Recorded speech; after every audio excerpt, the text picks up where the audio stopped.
Više stotina sudionika na tisuće gledatelja i cijela Opatija u jednom posebnom ruhu, u jednom posebnom vremenu, onom vremenu kada su Opatijom šetali carevi, europska gospoda u pratnji svojih dama.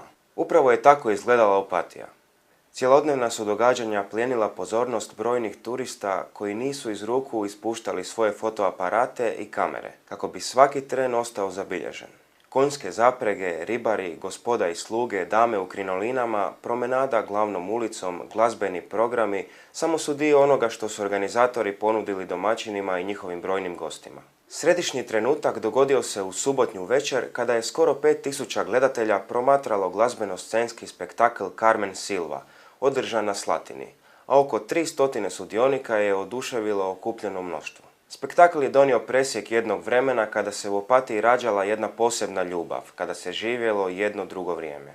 Kaisernacht je završen, no još će se dugo pričati o manifestaciji koja se sjajno uklopila u proslavu Dana grada i proslavu 100. obljetnice Opatijske šetnice, nadaleko poznatog Lungomarea.